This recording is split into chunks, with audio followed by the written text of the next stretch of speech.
ஊதிய உயர்வு, பணி உள்ளிட்ட கோரிக்கைகளை வலியுறுத்தி மதுரை செல்லூர் பகுதியில் உள்ள கல்லூரி கல்வி இணை இயக்குநர் அலுவலகம் முன்பாக 100க்கும் மேற்பட்ட கல்லூரி பேராசிரியர்கள் கோரிக்கை மனு வழங்கும் போராட்டத்தில் ஈடுபட்டிருக்கிறார்கள். இது குறித்தான விவரங்களை செய்தியாளர் நவநீத கிருஷ்ணன் வழங்க நாம் கேட்கலாம். நவநீத கிருஷ்ணன், போராட்டம் குறித்தான மேலும் விவரம்.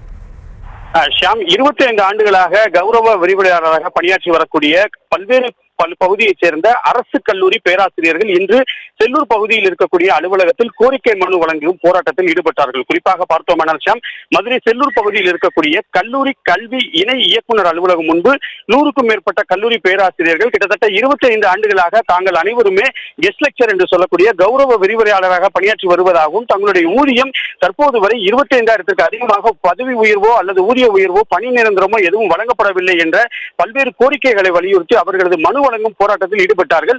இந்த மனு வழங்கும் போராட்டத்தில் பார்த்தோமேனால் சிவகங்கை மாவட்டத்தைச் சேர்ந்த மன்னர் துரைசிங்கம் அரசு கலைக்கல்லூரி மற்றும் பெண்கள் அரசு கலைக்கல்லூரி, பூலாங்குறிச்சி அரசு கலைக்கல்லூரி, மதுரை மேலூர் அரசு கலைக்கல்லூரி, மதுரை மீனாட்சி மகளிர் கலைக்கல்லூரி, கடலாடி அரசு கலைக்கல்லூரி, முதுகுளத்தூர் அரசு கலைக்கல்லூரி, பரமக்குடி அரசு கலைக்கல்லூரி, ராமநாதபுரம் மன்னர் சேதுபதி அரசு கலைக்கல்லூரி, திண்டுக்கல் எம்பிஎம் அரசு கலைக்கல்லூரி, நிலக்கோட்டை பெண்கள் கலைக்கல்லூரியைச் சேர்ந்த பல்வேறு பகுதிகளில் இருந்து வந்திருக்கக்கூடிய பேராசிரியர்கள் கிட்டத்தட்ட 100க்கும் மேற்பட்ட பேராசிரியர்கள் தங்களுடைய பல்வேறு கோரிக்கைகளை வலியுறுத்தி இந்த மனு வழங்கும் போராட்டத்தில் ஈடுபட்ட போது அந்த சங்கத்துடைய பொருளாளர் சதீஷ் கூறுகையில், நீண்ட நாட்களாகவே தாங்கள் அனைவரும் பணி நிரந்தரம் செய்யப்படாமலும் தொகுப்பூதியமாகவே வழங்கப்பட்டு வரக்கூடிய வேளையிலே நெருங்கி வரும் சட்டமன்ற கூட்டத்தொடரில் தங்களுக்கான கோரிக்கைகள் நிறைவேற்றப்பட வேண்டும் என்ற கோரிக்கை மனுவை வழங்கியதாக தெரிவித்தது குறிப்பிடத்தக்கது.